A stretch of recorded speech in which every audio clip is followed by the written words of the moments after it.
تو اصل انسانی آبادی جو افریقہ سے نکلی وہ یہاں کب پہنچی اور اس نے کیسے اپنے قدم جمائے؟ دیکھیں، افریقہ سے نکل کر انسان دنیا بھر میں پھیلے اور ظاہر ہے اس خطے میں بھی پہنچے۔ شروع میں تو یہ شکاری تھے، پتھروں سے اوزار بناتے تھے جی۔ اور قدرتی پناہ گاہوں جیسے غاروں وغیرہ میں رہتے تھے۔ پھر وقت کے ساتھ ساتھ انہوں نے آگ جلانا سیکھا، جانور پالنا شروع کیا، کھیتی باڑی کا آغاز ہوا، غاروں سے نکل کر جھونپڑیاں بنائیں اور پھر بستیاں بسنا شروع ہوئیں۔ اسی سفر سے پھر تہذیب یعنی سویلائزیشن کا آغاز ہوا۔ صحیح۔ جیسا کہ وہ مشہور ماہر آثار قدیمہ مارٹیمر ویلر نے کہا تھا نا کہ تہذیب کم از کم شہروں میں رہنے کا فن ہے۔ شہروں میں رہنے کا فن، لیکن شہر تو ایک دم نہیں بن گئے۔ اس سے پہلے کیسی زندگیاں تھیں، خاص طور پر ان علاقوں میں جہاں شاید وسائل کم تھے، جیسے بلوچستان؟ کتاب وہاں کے بارے میں کیا بتاتی ہے؟ ہاں، بلوچستان کا زیادہ تر علاقہ پہاڑی اور صحرائی ہے۔ وہاں پانی اور زرخیز زمین محدود ہے، اس لیے وہاں آپ دیکھیں وادی سندھ جیسے بڑے شہری مراکز تو نہیں بن سکے، لیکن چھوٹی چھوٹی زرعی بستیاں ضرور آباد ہوئیں، جنہیں کتاب بلوچی دیہاتی ثقافتیں یا بلوچی ولیج کلچرز کہتی ہے۔ یہاں کے لوگ زیادہ تر زراعت اور غلہ بانی پر گزارا کرتے تھے اور کچھ خانہ بدوشی کی زندگی بھی تھی۔ تو یہ دیہی ثقافتیں اور خانہ بدوش زندگی یہ کب اور کیسے ایک زیادہ منظم شکل اختیار کرنے لگی، جس نے پھر آگے چل کر وادی سندھ کی تہذیب کی راہ ہموار کی؟ یہ تبدیلی آپ کہہ لیں کہ کانسی کے دور یعنی برونز ایج کے آغاز کے ساتھ تیز ہوئی۔ دھات کا استعمال خاص طور پر تانبے اور پھر کانسی کا اس نے اوزاروں اور زراعت میں بہتری پیدا کی۔ کتاب یہ واضح کرتی ہے کہ وادی سندھ کی جو عظیم شہری تہذیب تھی نا، وہ کوئی اچانک واقعہ نہیں تھا، اچھا۔ بلکہ اس سے پہلے بھی اس پورے خطے میں مختلف مقامی ثقافتیں صدیوں سے پھل پھول رہی تھیں، اور ان کی پہچان اکثر ان کے بنائے ہوئے خاص قسم کے مٹی کے برتنوں یعنی پوٹری سے ہوتی ہے۔ یعنی صرف مٹی کے برتنوں کے انداز سے ہی ہم ہزاروں سال پرانی الگ الگ ثقافتوں میں فرق کر سکتے ہیں۔ یہ تو کمال کی بات ہے۔ یہ کون سی ابتدائی ثقافتیں تھیں؟ تقریباً آپ سمجھیں 3800 سے 3200 قبل مسیح یعنی BCE کے دوران ہمیں کئی ثقافتیں نظر آتی ہیں۔ مثال کے طور پر بلوچستان اور جنوبی خیبر پختونخوا میں کیچی بیگ طرز کے برتن ملتے ہیں، جبکہ پنجاب میں ہاکڑا ویر ثقافت کے آثار ملے ہیں۔ یہ زیادہ تر چھوٹے زرعی اور گلہ بان قسم کے معاشرے تھے۔ پھر کیا کوئی بڑی تبدیلی آئی؟ کیا یہ ثقافتیں زیادہ پھیلیں یا زیادہ منظم ہوئیں؟ بالکل، تقریباً 3200 قبل مسیح کے آس پاس ایک اہم مرحلہ آتا ہے جب 3 بڑی اور زیادہ وسیع ثقافتیں نمایاں ہوتی ہیں۔ ان میں سب سے بڑی کوٹ ڈیجی ثقافت تھی، جو خیبر پختونخوا سے لے کر پنجاب اور شمالی سندھ تک پھیلی ہوئی تھی۔ اچھا، خاصا بڑا علاقہ ہے۔ جی، دوسری سوتھی سسوال ثقافت تھی، جو شمالی راجستھان، مشرقی پنجاب اور ہریانہ کے علاقوں میں تھیں، اور تیسری آمری نال ثقافت تھی، جو بلوچستان، وسطی و جنوبی سندھ اور گجرات تک موجود تھیں۔ ان کا دورانیہ تقریباً 3200 سے 2600 قبل مسیح تک رہا۔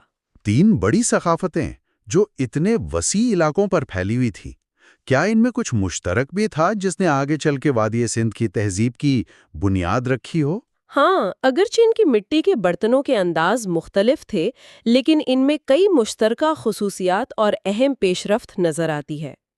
یہ وہ دور ہے جب ہمیں مستقبل کی شہری تہذیب کی آپ کہہ لیں کہ بنیادیں پڑتی ہوئی دکھائی دیتی ہیں۔ اچھا، کیا تھیں وہ بنیادیں؟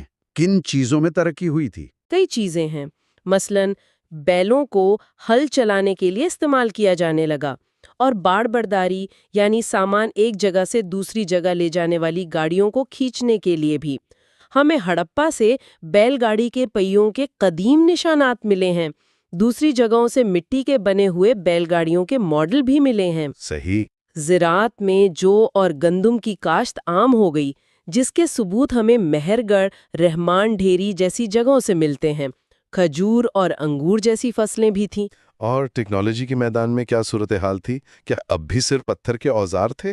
پتھر کے اوزار تو تھے ہی، خاص طور پر چکماک جسے چرٹ کہتے ہیں اس کے بنے ہوئے، لیکن اب تانبے یعنی کاپر کا استعمال بھی شروع ہو گیا تھا۔ اچھا، تانبا آ گیا تھا؟ جی، اسی لیے اس دور کو چیلکولیتھک یعنی تانبے اور پتھر کا دور بھی کہتے ہیں۔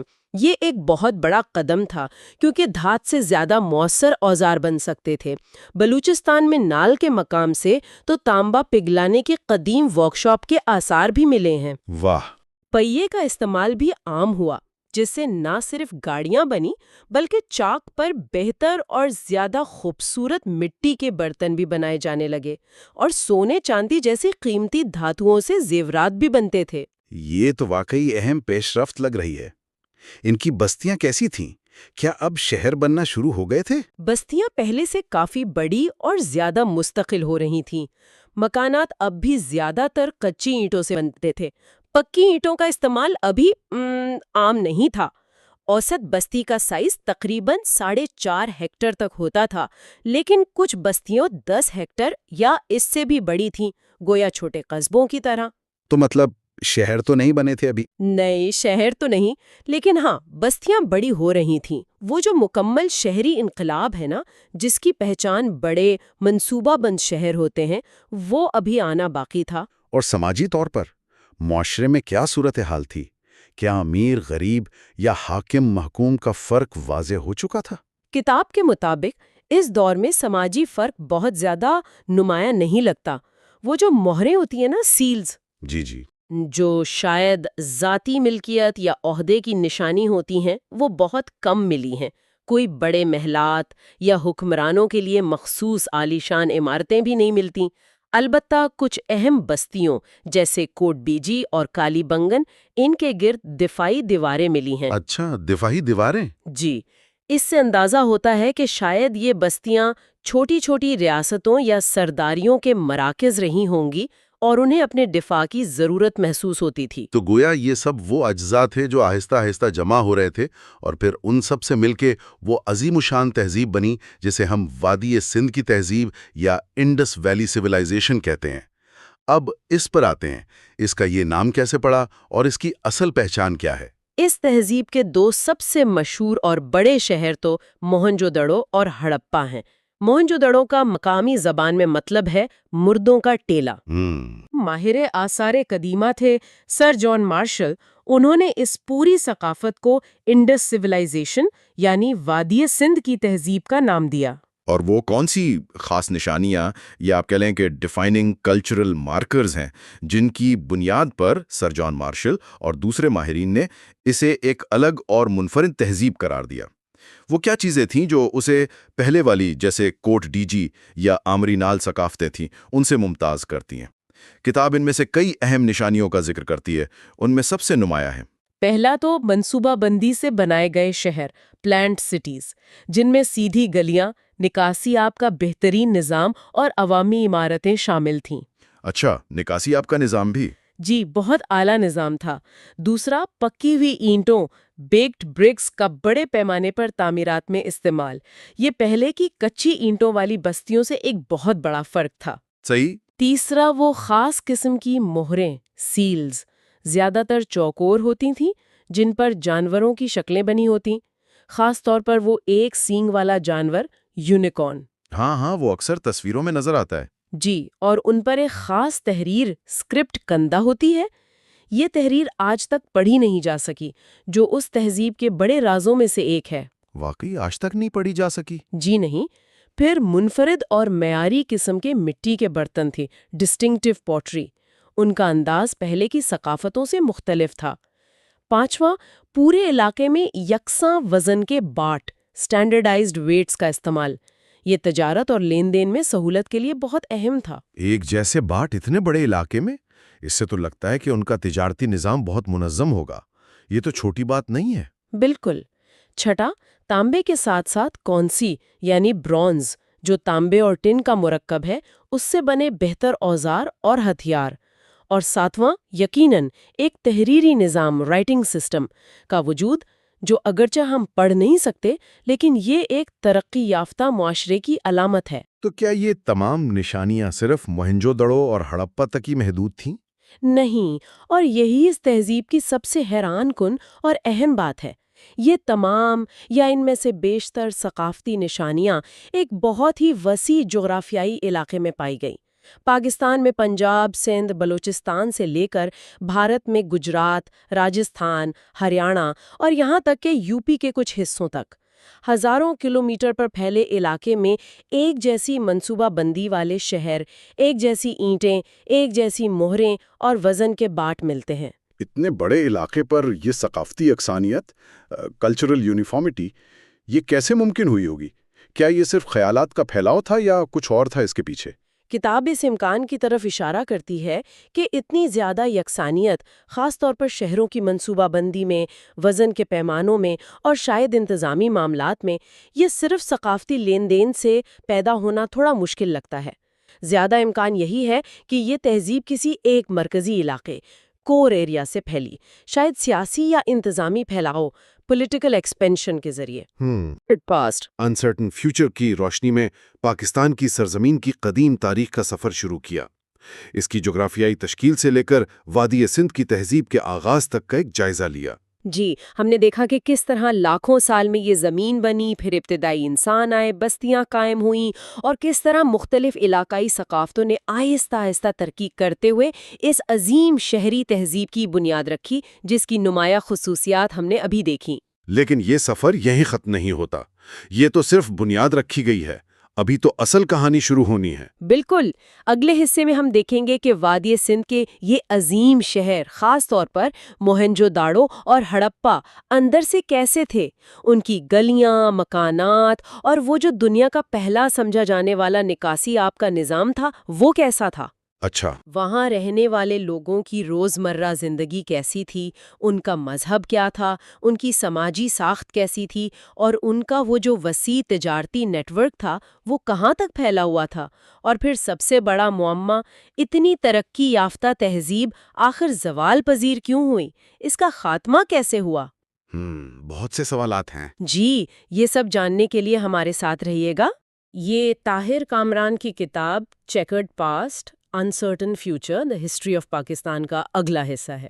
پچھلی بار ہم نے دیکھا تھا کہ پاکستان کن حالات میں بنا تھا۔ جی، آج ہم ان ابتدائی اور بہت ہی مشکل چیلنجز اور پیچیدگیوں کو دیکھیں گے جن کا سامنا اس نئی ریاست کو فوراً کرنا پڑا۔ بالکل، اور خاص طور پہ یہ سمجھنا ضروری ہے کہ وہ جو نو آبادیاتی وراثت تھی، یعنی کولونیل لیگیسی جو انگریز چھوڑ گئے تھے، اس نے پاکستان کی شروع کی سیاست، بیوروکریسی اور معاشرے پر کتنے گہرے اثرات ڈالے۔ تو یہ صرف ماضی کی بات نہیں تھی؟ مطلب نہیں، یہ صرف ماضی نہیں تھا۔ راجیشوری سندر راجن کہتی ہے نا کہ یہ ایک ایکٹیو فورس تھی۔ اچھا، اور عائشہ جلال بھی اسی پوائنٹ کو واضح کرتی ہیں۔ وہ کہتی ہیں کہ جو برطانوی ادارے تھے، رولز پر چلنے والے، جی، اور جو یہاں کی روایتی شخصی حکمرانی تھی، پرسنلائزڈ رول جسے کہتے ہیں، ان میں بہت فرق تھا۔ تو وہ سمجھ نہیں پائے ایک دوسرے کو؟ ہاں، یوں سمجھیں کہ بیوروکریسی تھی جو اپنی ایک ریشنالٹی تھی، وہ معاشرے کے اندرونی ڈائنامکس کو، پیچیدگیوں کو سمجھ ہی نہیں سکی۔ اور پاکستان میں بھی وہی نظام چلتا رہا کسی نہ کسی شکل میں۔ جی ہاں، وہی نو آبادیاتی طرز حکومت، بیوروکریٹک کنٹرول، سینٹرلائزیشن پہ بہت زور رہا۔ اس کا جمہوریت پر کیا اثر ہوا پھر؟ اثر یہ ہوا کہ جمہوریت، عوام کی شرکت، پبلک پارٹیسپیشن، وہ محدود ہو گئی۔ ہاں، انڈیا ایکٹ آف 1935 نے بھی بیوروکریٹک ڈھانچے کو بہت مضبوط کیا تھا اور وہی بنیاد بنا شروع کے آئینی نظام کی۔ اچھا، تو جو اسمبلی تھی نا، لیجسلیٹو برانچ، اس پر انتظامیہ یعنی ایگزیکٹو کا کنٹرول رکھنا زیادہ مشکل نہیں ہوا۔ تو اس وقت کی جو سیاسی لیڈرشپ تھی، انہوں نے اس بیوروکریٹک کنٹرول کو چیلنج نہیں کیا؟ یہ بڑی دلچسپ بات ہے کہ چیلنج کرنے کے بجائے سیاسی اشرافیہ اور بیوروکریسی کا ایک، آپ کہہ لیں، اتحاد سا بن گیا۔ اچھا، کیوں؟ شاید اس وقت کی ضرورت تھی۔ انتظامی تسلسل، ایڈمنسٹریٹو کنٹینیوٹی برقرار رکھنی تھی، مہاجرین کے مسائل تھے، لا اینڈ آرڈر تھا۔ ہاں، یہ تو تھا۔ لیکن ہوا یہ کہ اس چکر میں جمہوری ادارے کمزور پڑ گئے۔ آسما برلاس اسی پر افسوس کرتی ہیں جب وہ پاکستان اور بھارت کے جمہوری تجربات کو دیکھتی ہیں۔ ایک وہ حمزہ الوی کا نظریہ بھی ہے نا، اوور ڈیولپڈ اسٹیٹ والا۔ جی بالکل، کتاب میں اس کا ذکر ہے کہ ریاست کا ڈھانچہ عوام کی نمائندگی کے بجائے نوآبادیاتی کنٹرول کے لیے بنا تھا۔ صحیح۔ اور یہی طاقتور ڈھانچہ، خاص طور پہ فوج اور بیوروکریسی، وہ شروع سے ہی حاوی رہا۔ خالد بن سعید نے اسے کیا کہا ہے؟ انہوں نے اسے وائسریکلزم کہا ہے۔ یعنی وائسرائے والا نظام۔ ہاں، کہ وہ آزادی کے بعد بھی کسی نہ کسی شکل میں چلتا رہا، کنٹرول کے طریقے بھی وہی پرانے، پریونٹیو ڈیٹینشن، بغیر مقدمے کے قید، جی، سیاسی سرگرمیوں پہ پابندی، پریس پہ کنٹرول، یہ سب جاری رہا۔ اور وہ ایمرجنسی پاورز بھی۔ وہ بھی 1935 ایکٹ والی مرکز کے پاس رہیں، صوبائی حکومتوں کو برخاست کرنے کا اختیار۔ پھر 1949 میں وہ پروڈا آ گیا۔ ہاں، سیاست دانوں کو نااہل کرنے والا قانون۔ جی، وہ بھی سیاسی کنٹرول کی ایک کوشش ہی تھی۔ کتاب میں یہ بھی ہے کہ جو شمال مغربی ہندوستان تھا، جو پاکستان بنا، اس کی اسٹریٹجک اہمیت بہت زیادہ تھی۔ بالکل، انگریزوں نے سندھ اور پنجاب کو اسی وجہ سے فتح کیا تھا، معاشی فائدے تو بعد کی بات تھے۔ اسی لیے وہاں کنٹرول بھی سخت رکھا۔ جی، پنجاب میں آتے ہی سخت انتظامیہ، پولیس فورس، ڈسٹرکٹ آفسروں کو بہت اختیارات دیے۔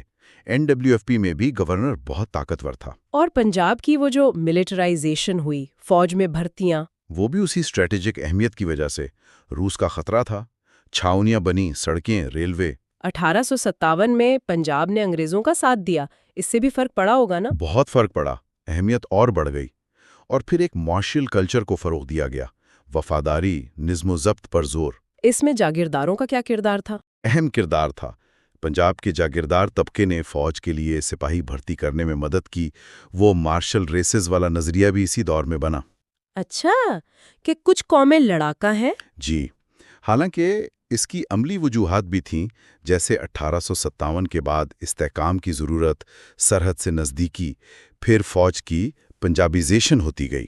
یعنی پنجابی زیادہ بھرتی ہوئے؟ ہاں، 1914 تک فوج کا بڑا حصہ پنجابیوں پر مشتمل تھا۔ اور یہ جو جاگیردار فوج کا گٹھ جوڑ تھا، نیکسس، یہ پاکستان بننے کے بعد بھی رہا؟ بدقسمتی سے ہاں۔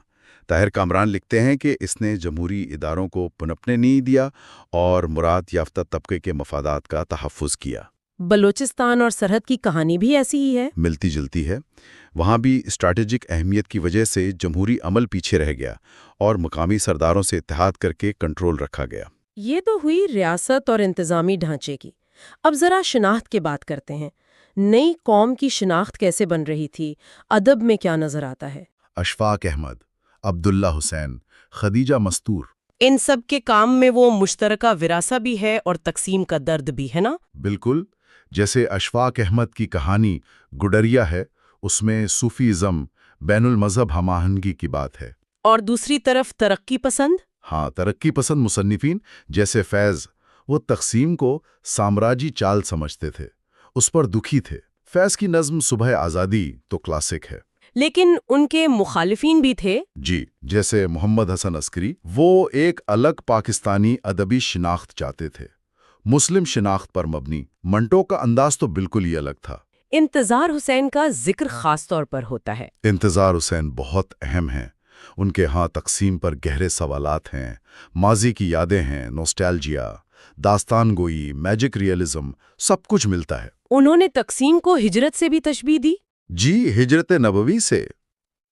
اسے ایک روحانی تجربہ بنا دیا۔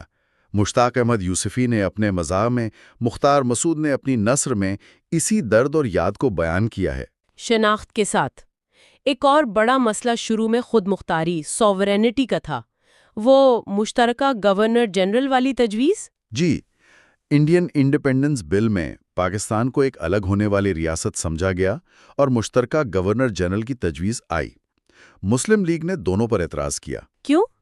انہیں ڈر تھا کہ مشترکہ گورنر جنرل، جس کے پاس 1935 ایکٹ کے تحت بہت اختیارات تھے، وہ پاکستان کے مفادات کا خیال نہیں رکھے گا۔ جناح صاحب کا کیا موقف تھا؟ ان کا موقف تھا کہ صرف الگ گورنر جنرل ہی پاکستان کی خود مختاری کو یقینی بنا سکتا ہے۔ انہوں نے ایک متبادل پلان بھی دیا تھا، دلی میں سپر گورنر جنرل کا، اچھا، جو اثاثوں کی تقسیم دیکھے، لیکن کانگریس نہیں مانی۔ تو پھر جناح صاحب نے خود گورنر جنرل بننے کا فیصلہ کیوں کیا؟ طاہر کامران عائشہ جلال کا حوالہ دیتے ہیں کہ جناح کانگریس کی چالوں کو سمجھتے تھے اور شاید انہیں اپنے ساتھیوں پر بھی پورا بھروسہ نہیں تھا۔ ماؤنٹ بیٹن نے تو انہیں اقتدار کا بھوکا میگلومینیا کہا تھا۔ جی، لیکن عائشہ جلال اس سے اتفاق نہیں کرتی۔ وہ کہتی ہیں کہ جناح کی قیادت نے ہی شروع میں پاکستان کی بقا کو ممکن بنایا۔ بقا کا سوال تو معاشی اور انتظامی طور پر بھی بہت سنگین تھا۔ متحدہ ہندوستان کا نظام تو مربوط تھا، لیکن غیر متوازن بھی تھا۔ پاکستان کو کیا ملا تھا؟ بہت کم۔ بندرگاہیں، صنعتی مراکز زیادہ تر ہندوستان میں رہ گئے۔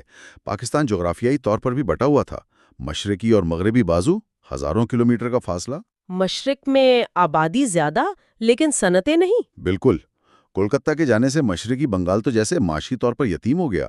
75% جوٹ وہاں، مگر ایک بھی مل نہیں۔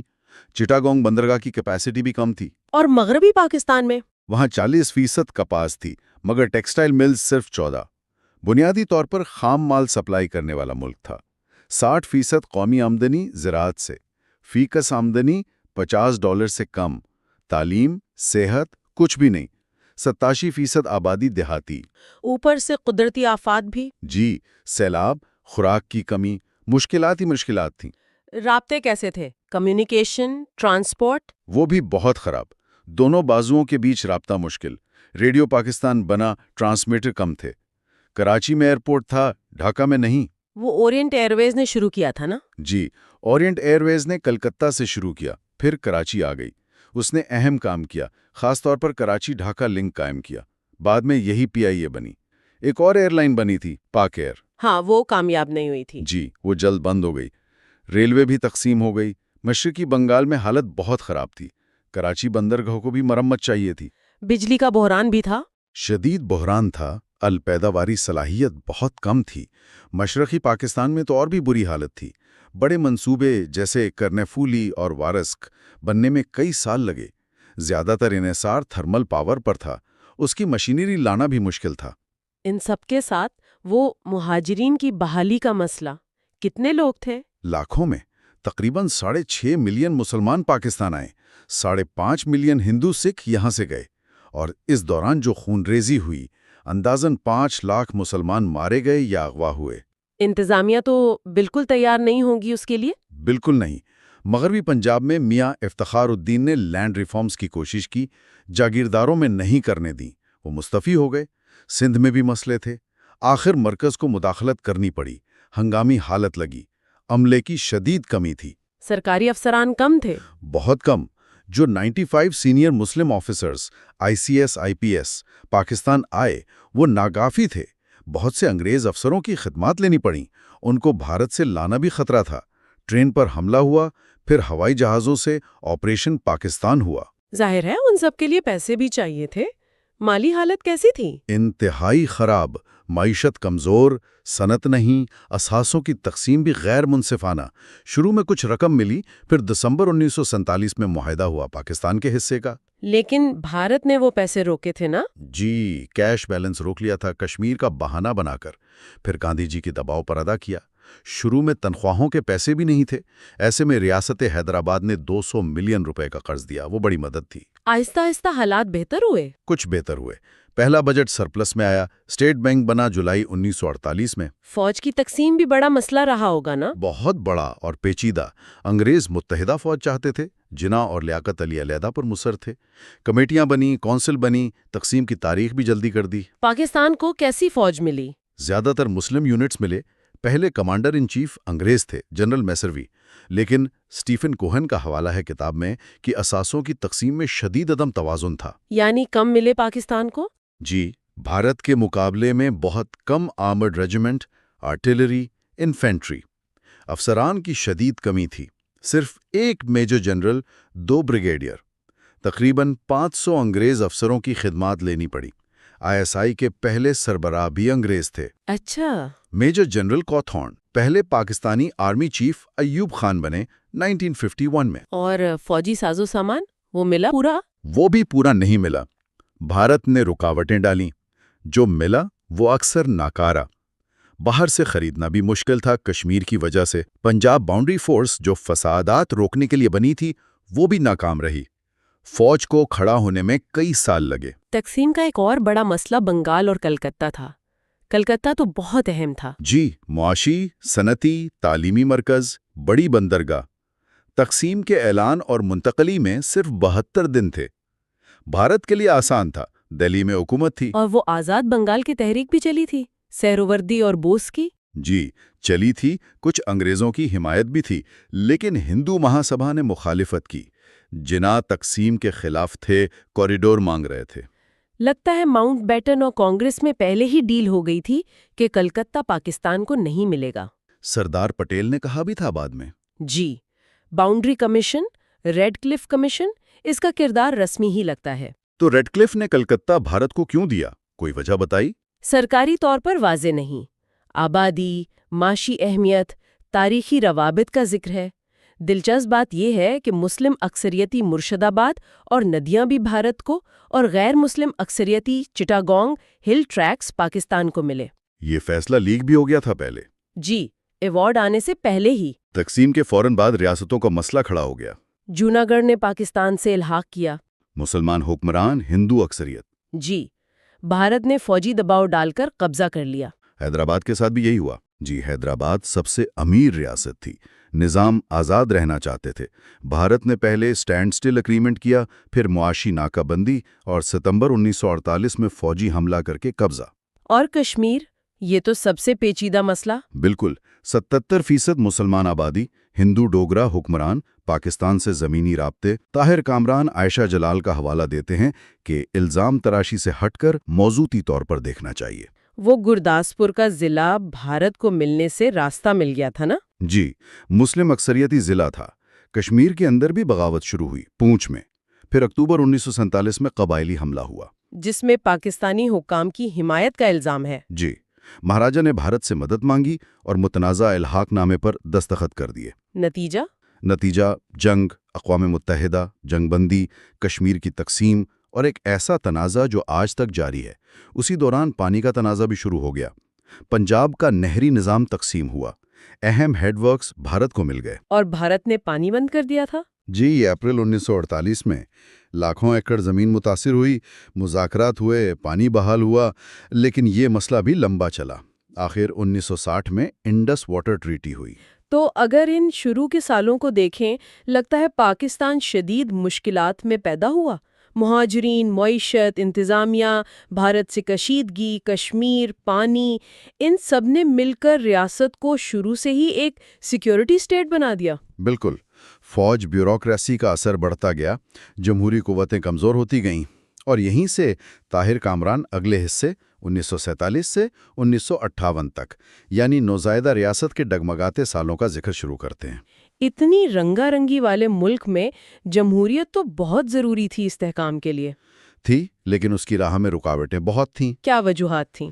ایک تو نظریاتی الجھن تھی۔ پاکستان ایک جدید نیشن سٹیٹ تھا جو بعض مذہبی تھا، قوم پرستی اور امت میں تضاد۔ پھر آئی قرارداد مقاصد 1949 میں، آبجیکٹیوز ریزولوشن۔ جی، اس نے طے کیا کہ آئین اسلامی اصولوں پر ہوگا۔ اس کے پہلے نقطے، حاکمیت اللہ کی ہے، پر غیر مسلم نمائندوں نے بہت خدشات ظاہر کیے۔ جوگندر ناتھ منڈل اسی وجہ سے مستعفی ہوئے۔ اس قرارداد کے دوررس اثرات ہوئے؟ جی، اس نے مستقبل میں مذہبی بنیاد پرستی، فرقہ واریت کی راہ ہموار کیں۔ علماء کا کردار سیاست میں بڑھا۔ اگرچہ قیام پاکستان پر علماء میں اختلاف تھا، لیکن بعد میں JUI جماعت اسلامی بنی۔ وہ اینٹی قادیانی تحریک بھی اسی دور میں چلی، 1953 میں؟ جی، اس نے مذہبی رہنماؤں کو سیاسی طور پر اور مضبوط کیا۔ گو تحریک ناکام ہوئی، اثرات گہرے تھے۔ جینا کا ویژن تو مختلف تھا نا، 11 اگست والی تقریر؟ بالکل، وہ سیکولر ریاست کا نقشہ تھا، مذہب ذاتی معاملہ۔ لیکن ان کی وفات کے بعد وہ ویژن پیچھے چلا گیا۔ حکمران طبقے کا رویہ کیسا تھا؟ مسلم لیگ کا؟ وہ خود بھی غیر جمہوری تھے، پارٹی میں جاگیرداروں کا غلبہ، اندرونی اختلافات، اپوزیشن کو دبانے کے لیے پراڈا جیسے قوانین کا استعمال۔ پھر وہی اوور ڈیولپ اسٹیٹ والی بات، فوج، بیوروکریسی، جو نو آبادیاتی ادارے تھے وہ حاوی ہوتے گئے۔ عدلیہ پر بھی دباؤ رہا، گڈ گورننس نہیں تھی، دفاعی اخراجات بڑھتے گئے، عوام کی رائے شامل نہیں تھی۔ تو جمہوریت کے بجائے مرکزیت پسندی آ گئی، سینٹرلائزیشن؟ جی، اس کی ایک وجہ یہ بھی تھی کہ جناح نے خود گورنر جنرل بن کر وسیع اختیارات حاصل کیے۔ شاید مجبوری تھی، لیکن بعد میں انہیں غلط استعمال ہوا۔ ان کی بیماری اور وفات کے بعد خلا پیدا ہوا؟ جی، اور اس خلا کو بیوروکریسی نے پر کیا۔ چودھری محمد علی جیسے لوگ طاقتور ہوئے۔ مسلم لیگ قیادت بھی، جن کا تعلق اکثریتی صوبوں سے نہیں تھا، وہ اپنی گرفت مضبوط نہ کر سکی۔ 1 یونٹ 1955 بھی اسی مرکزیت کی مثال تھی؟ ہاں، بظاہر انتظامی آسانی، لیکن اصل مقصد مغربی پاکستان کو ایک یونٹ بنا کر مشرقی پاکستان کی اکثریت کو بیلنس کرنا تھا۔ اس سے صوبائی خود مختاری اور کم ہوئی، کشیدگی بڑھی۔ اسی دوران گورنر جنرل نے وزیر اعظم کو برطرف کیا، اسمبلی توڑی۔ جی، غلام محمد نے 1953 میں خواجہ ناظم الدین کو ہٹایا، 1954 میں اسمبلی تحلیل کر دی۔ یہ بیوروکریسی کی طاقت کا کھلا مظاہرہ تھا۔ پھر سکندر مرزا آئے اور آخرکار 1956 میں پہلا آئین بنا۔ کیا اس سے استحکام آیا؟ نہیں، سکندر مرزا کا دور سیاسی سازشوں کا تھا۔ 1956 کا آئین 9 سال بعد بنا، پارلیمانی تھا، اردو بنگالی دونوں قومی زبانیں بنی، لیکن زبان کا مسئلہ تو بہت بڑا تنازع بن چکا تھا۔ اردو پر اتنا شدید رد عمل کیوں تھا بنگال میں؟ اس کی تاریخ تھی، اردو کو مسلم شناخت سے جوڑا گیا، لیکن پاکستان بننے کے بعد اسے نافذ کرنے کی کوشش کو مشرقی بنگال میں اپنی زبان، ثقافت پر حملہ سمجھا گیا۔ جناح صاحب نے بھی ڈھاکہ میں کہا تھا کہ اردو ہی ہوگی۔ جی، اور اس پر شدید رد عمل ہوا۔ بنگالی دانشور، طلباء سب نے مخالفت کی۔ پھر 21 فروری 1952 کو ڈھاکہ میں گولی چلی، شہادتیں ہوئیں۔ وہی دن اب زبان کا عالمی دن ہے۔ اس واقعے نے احساس محرومی بڑھایا ہوگا؟ بہت زیادہ۔ مرکز کے خلاف جذبات بڑھے۔ اس سارے سیاسی عدم استحکام میں فوج کیسے ابھری؟ شروع میں تو کمزور تھی۔ شروع میں تھی۔ پہلے کمانڈر ان چیف انگریز جنوری 1951 میں ایوب خان پہلے پاکستانی کمانڈر ان چیف بنے۔ انہوں نے بھی کہا کہ فوج سیاست سے دور رہیں۔ لیکن پھر مداخلت کیسے شروع ہوئی؟ حسن عسکری رضوی کئی عوامل بتاتے ہیں۔ ملک کا غیر یقینی وجود، حکومتوں کی ناکامی، فسادات، کشمیر جنگ، سیاسی قیادت کی کمزوری اور فوج کی اپنی تنظیم، نظم و ضبط۔ فوج کو شہری معاملات میں بھی بلایا جانے لگا۔ جی، سیلاب ریلیف، امن و امان۔ پھر 1953 کے پنجاب فسادات آئے۔ کیا وہ ایک ٹرننگ پوائنٹ تھا؟ کہا جا سکتا ہے۔ لاہور میں مارشل لاء لگا، فوج کی شہری انتظامیہ میں پہلی بڑی مداخلت۔ اس سے فوجی قیادت کو اپنی طاقت کا اندازہ ہوا، سیاستدانوں کا انحصار بڑھا۔ 1951 سے 58 تک 6 وزیر اعظم بدلے، آرمی چیف ایک ہی رہا۔ جی، ایوب خان۔ انہیں 2 بار توسیع ملی، ان کی پوزیشن بہت مضبوط ہو گئی۔ پھر امریکی فوجی امداد، سیٹو، سینٹو کے معاہدے، ان فیصلوں میں بھی بنیادی کردار فوجی قیادت کا تھا۔ ایوب خان کا اثر و رسوخ بڑھتا گیا۔ اما محمد اور پھر صدر سکندر مرزا کا کیا کردار تھا؟ ان دونوں کا فوج سے قریبی تعلق تھا۔ انہوں نے بھی فوج کے سیاسی کردار کو بڑھانے میں مدد کی۔ آہستہ آہستہ دفاعی معاملات پر سویلین کنٹرول ختم ہوتا گیا، دفاعی بجٹ بڑھتا گیا، پاکستان ایک دفاعی سیاسی معیشت بن گیا۔ اور پھر اکتوبر 1958 میں ایوب خان نے مارشل لاء لگا دیا۔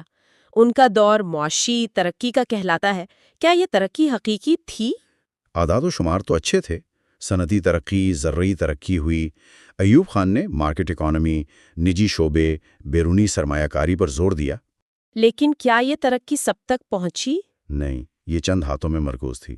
وہ جو بنیادی جمہوریتوں، بیسک ڈیموکریسیز کا نظام تھا، وہ بھی اصل میں اقتدار کو ایوب خان کے ہاتھ میں رکھنے کا ایک طریقہ تھا۔ تو عام آدمی کو فائدہ نہیں ہوا؟ بہت کم۔ اکمل حسین جیسے ماہرین کہتے ہیں کہ صنعتی ترقی کنزیومر گڈز تک محدود تھی۔ فائدہ مغربی پاکستان کے چند خاندانوں اور گروہوں کو ہوا۔ وہ لینڈ ریفارمز بھی ہوئی تھی نا؟ 1959 میں، لیکن حد بہت زیادہ تھی اور خامیاں تھیں تو وہ ناکام رہے۔ دولت کی غیر منصفانہ تقسیم، علاقائی عدم مساوات، یہ سب بڑھتا گیا۔ ایٹمی توانائی پروگرام بھی شروع ہوا۔ جی، PAEC، پنسٹیک، کینوپ جیسے ادارے بنے۔ پھر 1965 کی جنگ ہوئی۔ اس کی وجہ کیا تھی؟ پس منظر میں کشمیر اور سرحدی جھڑپیں تھیں۔ پاکستان نے آپریشن جبرالٹر شروع کیا، کشمیر میں گوریلا کارروائی سے بغاوت کروانے کا منصوبہ۔ یہ منصوبہ کامیاب ہوا؟ نہیں، یہ غلط فہمی پر مبنی تھا کہ بھارتی فوج کمزور ہے اور کشمیری ساتھ دیں گے۔ یہ ناکام رہا۔ جواب میں بھارت نے پہلے کشمیر میں پاکستانی علاقے پر قبضہ کیا۔ پھر جب پاکستان نے آپریشن گرینڈ سلام کیا تو بھارت نے پنجاب میں بین الاقوامی سرحد پار کر لی۔ جنگ کا نتیجہ کیا نکلا؟ 17 دن بعد جنگ بندی ہو گئی۔ دونوں نے فتح کا دعویٰ کیا، لیکن مقاصد حاصل نہیں ہوئے۔ پاکستان میں تاشکند معاہدہ ہوا جنوری 1966 میں، جس پر بہت تنقید ہوئی۔ اس جنگ نے ایوب خان کو کمزور کیا؟ بڑے مغربی پاکستان میں بھی مایوسی تھی۔ معاشی مسائل بھی بڑھ رہے تھے۔ جی، مہنگائی، عدم مساوات کے خلاف غصہ تھا۔ اکتوبر 1968 میں ترقی کی دہائی کے جشن منائے گئے جس سے لوگ اور ناراض ہوئے۔ بھٹو نے صورتحال کا فائدہ اٹھایا۔ اور مشرقی پاکستان میں شیخ مجیب کے 6 نکات؟ وہ بھی بہت مقبول ہو رہے تھے۔ جنوری 1969 تک ملک بھر میں ایوب کے خلاف تحریک زور پکڑ گئی۔ مشرق میں DAC، مغرب میں بھٹو کی پیپلز پارٹی۔ ایوب خان کی بیماری، کرپشن کے الزامات، ان سب نے مل کر ان کی پوزیشن بہت کمزور کر دی۔ آخرکار 25 مارچ 1969 کو ایوب خان نے استعفیٰ دے دیا اور army chief general Yahya Khan نے مارشل لاء لگا دیا۔ تو ایوب کا دور جو معاشی ترقی پر زور دیتا تھا، وہ سیاسی حقوق نظر انداز کرنے اور عدم مساوات بڑھانے پر ختم ہوا۔ بالکل۔ اب ہم تاریخ کے ایک بہت ہی افسوسناک باب کی طرف آ رہے ہیں، یحییٰ خان کا دور اور مشرقی پاکستان کی علیحدگی۔ کیا یحییٰ خان ہی ذمہ دار تھے؟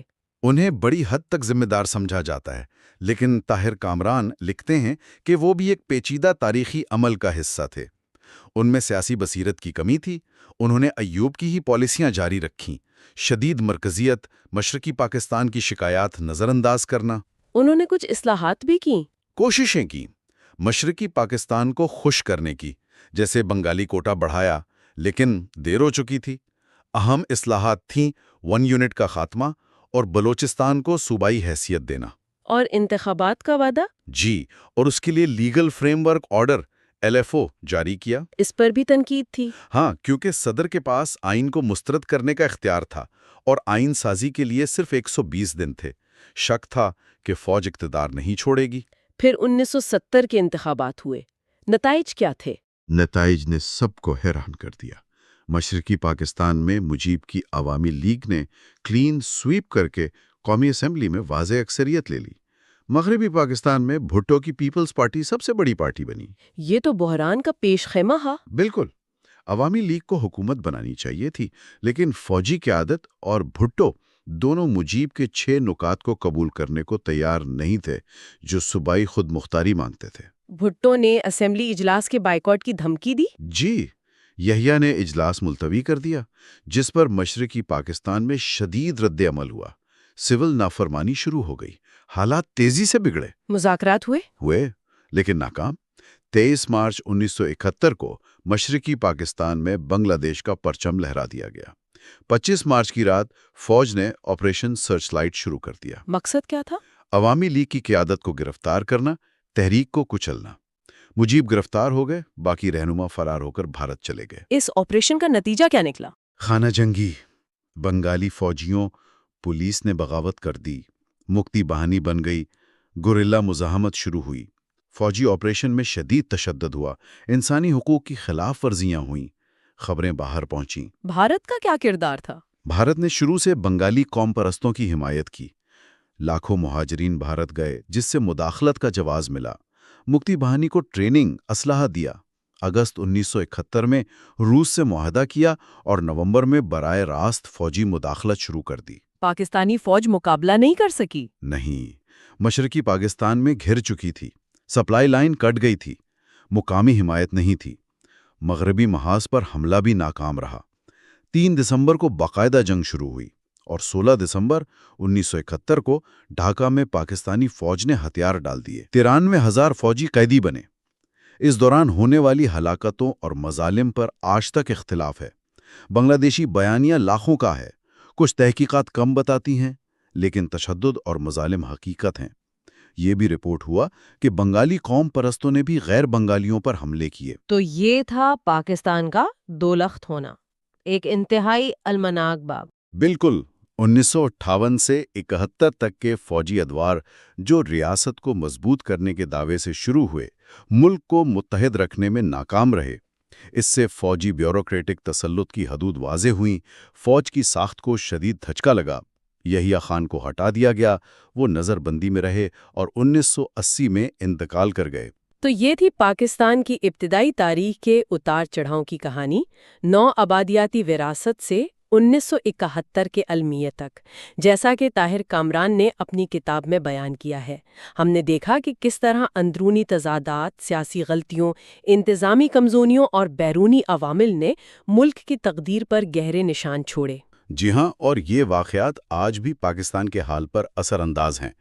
ریاست اور معاشرے کا تعلق، مرکز اور صوبوں کا توازن، قومی شناخت، مذہب اور سیاست کا رشتہ، یہ سوالات آج بھی موجود ہیں۔ اگلے حصے میں ہم 1971 کے بعد کے نئے پاکستان، ذوالفقار علی بھٹو کے دور اور ملک کے نئے آئینی اور سیاسی سفر کا جائزہ لیں گے۔ یہ سفر یہیں ختم نہیں ہوتا۔ یہ کتاب checkered past uncertain future the history of Pakistan مصنف طاہر کامران کا اگلا حصہ ہے۔ پچھلی بار ہم نے جہاں بات روکی تھی، آج وہیں سے ذوالفقار علی بھٹو کے دور، ان کی شخصیت اور ان کی سیاست کے جو پیچیدہ پہلو ہیں ان کا گہرائی سے جائزہ لیں گے۔ یہ ایک ایسا دور ہے جس پر آج بھی بہت بات ہوتی ہے۔ بالکل، اور اس کی وجہ یہ ہے کہ بھٹو ایک آپ کہہ لیں انتہائی پولرائزنگ فگر تھے۔ ان کے حامی تو انہیں عوام کا نجات دہندہ سمجھتے تھے، ایک کیرزمیٹک لیڈر جس نے غریب کی بات کی۔ جی ہاں۔ دوسری طرف جو مخالفین تھے وہ ان پر آمریت پسندی کا، اداروں کو کمزور کرنے کا اور یہاں تک کہ معیشت کو نقصان پہنچانے کا الزام لگاتے ہیں۔ تو طاہر کامران کی یہ کتاب ان تضادات کو سمجھنے میں کافی مدد دیتی ہے۔ کتاب میں آتا ہے کہ بھٹو ذہین تو بلا شبہ تھے، کیرزمیٹک بھی تھے اور انہیں اپنی صلاحیتوں پر ایک غیر معمولی قسم کا یقین تھا۔ مصنف انہیں اپنے وقت کی پیداوار بھی کہتے ہیں۔ اس سے کیا مراد ہے؟ کس طرح؟ دیکھیں، اس سے مراد وہ دور ہے جب دنیا بھر میں، خاص طور پر وہ ممالک جو نو آبادیاتی دور کے بعد آزاد ہوئے تھے، وہاں بائیں بازو کی قوم پرستی، یعنی آپ کہہ لیں لیفٹسٹ نیشنلزم، وہ بہت عروج پر تھی۔ اچھا۔ یہ ایک ایسا نظریہ تھا جو مغربی استعمار کے خلاف تھا، قومی خود مختاری پر زور دیتا تھا اور ریاست کے ذریعے معاشی ترقی کی بات کرتا تھا۔ اچھا، جیسے مصر میں ناصر تھے یا انڈونیشیا میں سکارنو، ہندوستان میں اندرا گاندھی بھی تو کچھ اسی طرح کی سیاست کر رہی تھیں۔ بالکل بالکل، یہ سارے رہنما اس وقت ترقی پذیر دنیا میں بہت مقبول تھے۔ بھٹو بھی اسی لہر کا آپ سمجھیں ایک حصہ تھے۔ وہ پاکستان میں ایک ٹاپ ڈاؤن، یعنی اوپر سے نیچے تک سماجی اور معاشی تبدیلی لانا چاہتے تھے، اور اس کا جو بنیادی ذریعہ تھا وہ تھا صنعتوں کو قومیانہ، نیشنلائزیشن، اور ریاستی کنٹرول میں معاشی ترقی کا منصوبہ۔ لیکن مصنف ایک بہت اہم نقطہ بھی اٹھاتے ہیں۔ وہ کہتے ہیں کہ بھٹو کا جو ویژن تھا وہ روایتی فوجی حکمرانوں سے، جیسے ایوب خان تھے، ان سے مختلف تھا۔ وہ ادارہ جاتی طاقت کے بجائے ذاتی اور خاندانی طاقت پر مرکوز ایک سلطانی آمر بننا چاہتے تھے۔ یہ سلطانی نظام، یہ کیا چیز ہے؟ سلطانی نظام سے مراد ایک ایسا طرز حکمرانی ہے جہاں طاقت کا مرکز کوئی ادارہ نہیں ہوتا، بلکہ ایک فرد واحد اور اس کا خاندان ہوتا ہے۔ فیصلے ذاتی وفاداری کی بنیاد پر ہوتے ہیں، اور جو قوانین اور ادارے ہیں وہ حکمران کی مرضی کے تابع ہو جاتے ہیں۔ مصنف کا کہنا ہے کہ بھٹو ادارہ جاتی آمریت، جو فوج کی ہوتی ہے، اس کے بجائے اس قسم کی ذاتی حکمرانی کے زیادہ خواہش مند تھے، اور یہ ایک بہت بڑا فرق تھا ان کے اور فوجی آمروں کے درمیان۔ یہ بات تو کافی دلچسپ ہے، کیونکہ بھٹو خود بھی تو ایوب خان کے دور میں ہی سیاست میں اوپر آئے تھے۔ ان کے قریبی ساتھیوں میں ان کا شمار ہوتا تھا، خاص طور پر خارجہ پالیسی میں۔ تو پھر یہ علیحدگی کیوں ہوئی؟ دیکھیں، 1965 کی جو پاک بھارت جنگ تھی اور اس کے بعد جو تاشکن معاہدہ ہوا، وہ ایک بڑا ٹرننگ پوائنٹ تھا۔ صحیح۔ بھٹو اس معاہدے کے سخت خلاف تھے۔ وہ سمجھتے تھے کہ ایوب خان نے جنگ کے میدان میں جو جیتا تھا وہ مذاکرات کی میز پر ہار دیا۔ تو اسی اختلاف کی بنیاد پر وہ ایوب خان سے الگ ہوئے اور پھر ان کے خلاف ایک بڑی عوامی تحریک کی قیادت کی، جس کے نتیجے میں بالآخر ایوب خان کو استعفیٰ دینا پڑا۔ تو اس سے تو لگتا ہے کہ بھٹو اصولوں پر شاید سمجھوتا نہیں کرتے تھے۔ لیکن مصنف ایک اور پہلو بھی دکھا رہے ہیں ان کا، اپنے ساتھیوں پر عدم اعتماد، یہاں تک کہ کہا گیا ہے خود پر بھی۔ الطاف گوہر کی مثال دی گئی ہے جو ان کے دوست بھی بنے تھے۔ جی، یہ ایک بہت اہم نکتہ ہے جو بھٹو کی شخصیت کی پیچیدگی کو، کمپلیکسٹی کو ظاہر کرتا ہے۔ الطاف گوہر، جو ایک سینئر بیوروکریٹ تھے اور بعد میں اخبار ڈان کے ایڈیٹر بنے، وہ لکھتے ہیں کہ دوستی تو تھی، لیکن اس کے باوجود بھٹو نے کبھی ان سے دل کی بات نہیں کی۔ اچھا۔ اور جب گوہر نے بطور ایڈیٹر مشرقی پاکستان میں فوجی ایکشن کے خلاف لکھا تو بھٹو نے اسے ذاتی طور پر لیا، اسے اپنی حکومت کو کمزور کرنے کی سازش سمجھا اور انہیں بغیر مقدمہ چلائے جیل میں ڈال دیا۔ اور جب عدالت نے رہائی کا حکم دیا تب بھٹو کا وہ مشہور زمانہ جملہ سامنے آیا، "You must understand that courts do not figure in my book." یعنی عدالتیں میری کتاب میں کوئی حیثیت نہیں رکھتی۔ یہ تو سیدھا سیدھا قانون کی حکمرانی کو چیلنج کرنے والی بات ہوئی۔ بالکل، اور اس میں گہری آئرنی، ایک ستم ظریفی بھی ہے کہ یہی بھٹو بعد میں خود ایک متنازع عدالتی فیصلے کے تحت ایک فوجی آمر کے دور میں پھانسی چڑھا دیے گئے۔ یہ جملہ اصل میں ان کے طرز حکمرانی اور اداروں کے بارے میں ان کے رویے کی پوری عکاسی کرتا ہے۔ ان کے اس رویے کو سمجھنے کے لیے شاید ان کے پس منظر کو دیکھنا بھی ضروری ہے۔ ان کی پرورش، ان کی تعلیم، ان چیزوں نے ان کی شخصیت پر کیا اثر ڈالا ہوگا؟ مصنف اس پر کافی تفصیل سے بات کرتے ہیں۔ بھٹو 5 جنوری 1928 کو لاڑکانہ، سندھ میں پیدا ہوئے، ایک انتہائی امیر اور بااثر جاگیردار گھرانے میں۔ والد سر شاہ نواز بھٹو علاقے کی بڑی سیاسی شخصیت تھے۔ ان کے خاندان کے پاس لاکھوں ایکڑ زمین تھی، تو وہ ایک بہت ہی پریویلیج پس منظر سے آئے تھے۔ اور ان کے خاندان کا تعلق سہون شریف کے صوفی بزرگ شہباز قلندر سے بھی تھا۔ اس کا بھی کوئی اثر تھا ان پر؟ جی، خاندان ان کا عقیدت مند تھا۔ ایک واقعہ بھی بیان کیا گیا ہے کہ بچپن میں بھٹو شدید بیمار ہوئے تو ان کی والدہ نے منت مانی تھی، اور جب وہ صحت یاب ہوئے تو اسے شہباز قلندر کا کرشمہ سمجھا گیا۔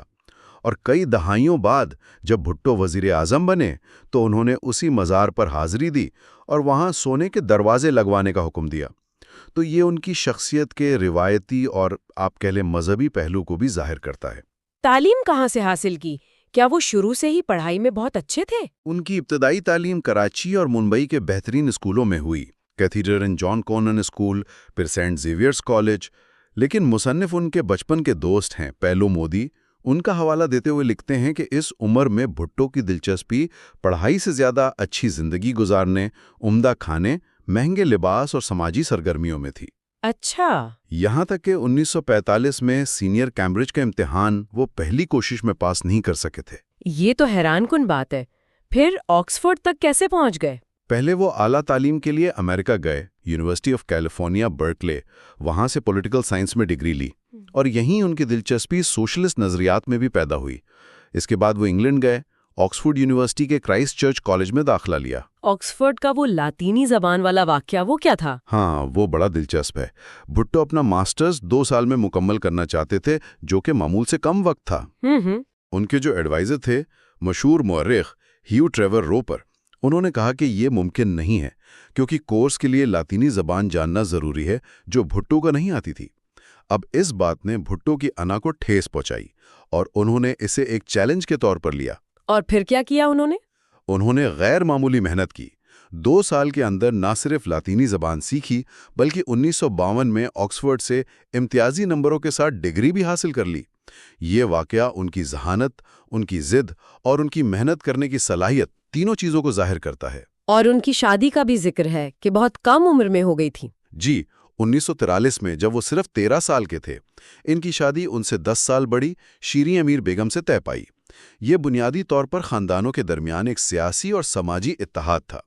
کہا جاتا ہے کہ بھٹو شروع میں راضی نہیں تھے، لیکن جب ان کے والد نے انگلینڈ سے کرکٹ کٹ منگوا کر دینے کا وعدہ کیا تو وہ مان گئے۔ یہ بھی اس وقت کے جاگیردارانہ سماج کی ایک عکاسی کرتا ہے۔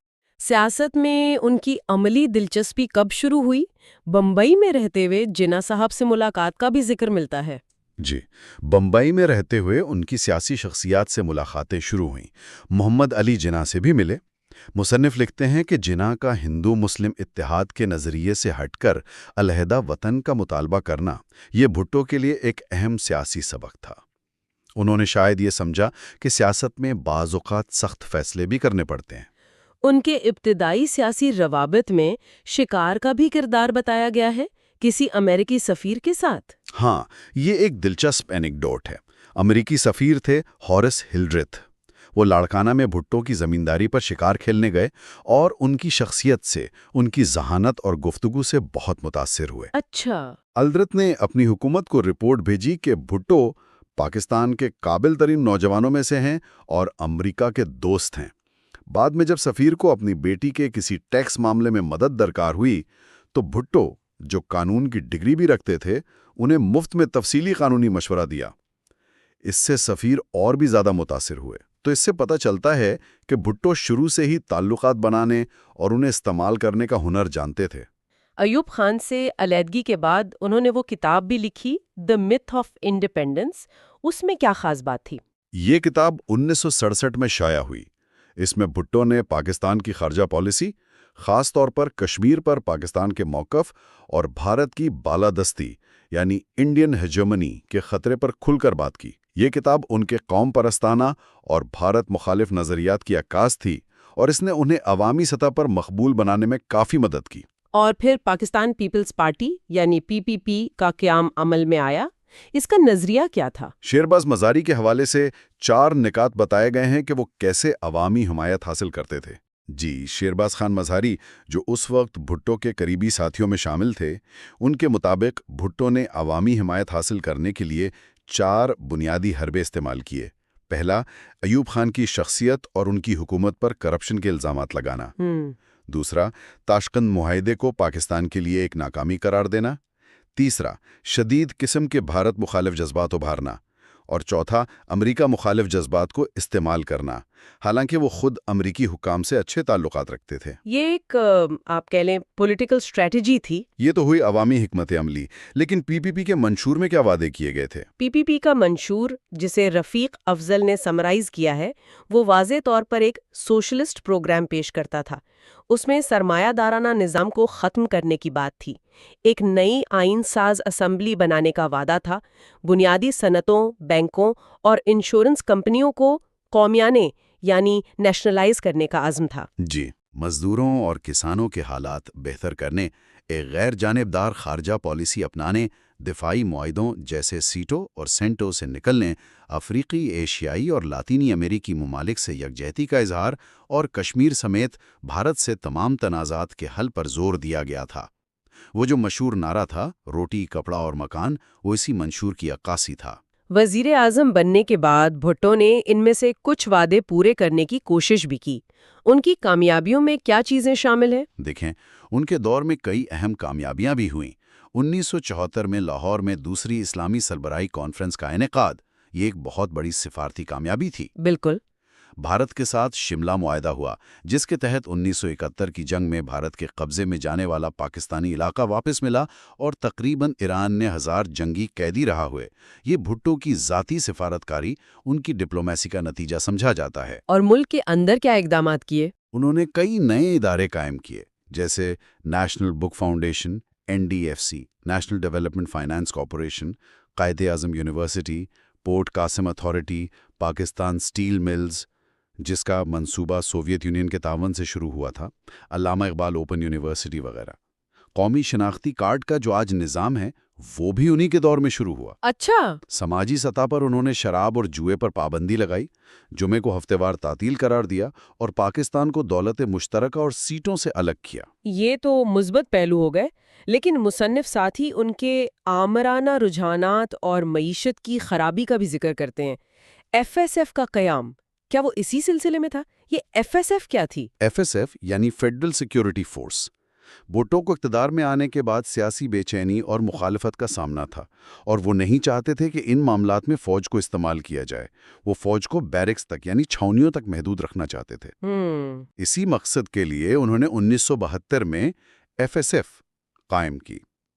یہ ایک نئی مسلح فورس تھی جو براہ راست وزیر اعظم کو جواب دیتی، اور اس کا کام داخلی سلامتی کو برقرار رکھنا تھا. لیکن کیا فوج نے اس نئی فورس کو خوش دلی سے قبول کیا؟ نہیں، فوج کی قیادت اس سے بالکل خوش نہیں تھی. انہوں نے اسے ضروری تربیت اور ساز و سامان فراہم کرنے میں بھی ہچکچاہٹ دکھائی.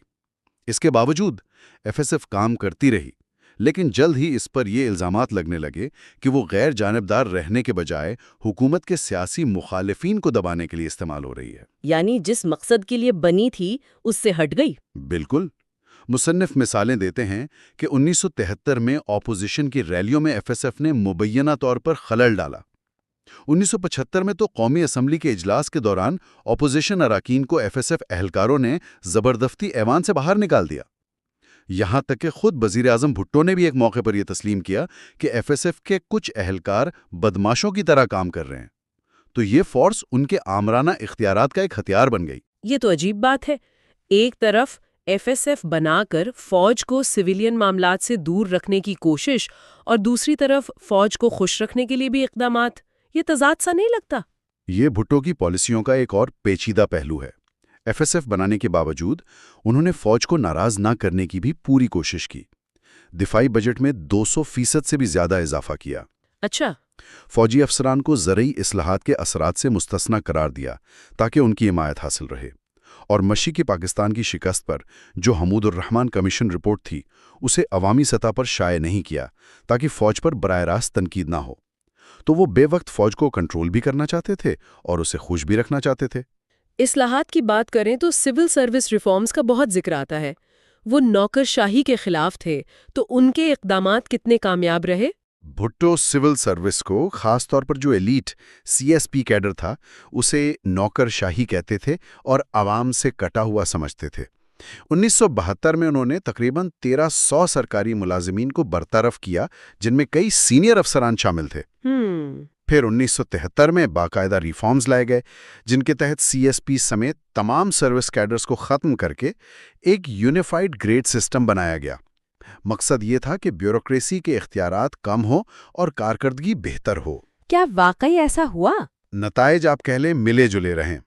ایک طرف تو CSP کا خاتمہ ایک بڑا قدم تھا، لیکن دوسری طرف ٹیکنوکریٹس اور ماہرین کو براہ راست بھرتی کرنے کی جو لیٹرل انٹری اسکیم تھی، اس پر اقربا پروری اور سیاسی بھرتیوں کے الزامات لگے۔ اچھا۔ اور ستم ظریفی یہ ہوئی کہ صنعتوں کو قومیانے کی پالیسی نے سرکاری اداروں کا حجم اور دائرہ کار اتنا بڑھا دیا کہ بیوروکریسی کمزور ہونے کے بجائے مجموعی طور پر آپ کہہ لیں مزید طاقتور ہو گئی، کیونکہ اب وہ بڑے بڑے صنعتی اور مالیاتی اداروں کو بھی چلا رہے تھے۔ قومیانے کی پالیسی یعنی نیشنلائزیشن، یہ تو بھٹو کی معاشی پالیسی کا ایک طرح سے مرکز تھی۔ اس کے کیا اثرات ہوئے؟ یہ پالیسی 2 مراحل میں نافذ ہوئی۔ پہلا مرحلہ 1972 میں آیا، جب بنیادی صنعتوں جیسے لوہا، سٹیل، کیمیکل، سیمنٹ وغیرہ بینکوں اور انشورنس کمپنیوں کو قومی تحویل میں لیا گیا۔ اس کا نظریاتی جواز تو سوشلسٹ اصولوں پر مبنی تھا، یعنی دولت کی منصفانہ تقسیم اور بڑے سرمایہ داروں کے اثر کو کم کرنا۔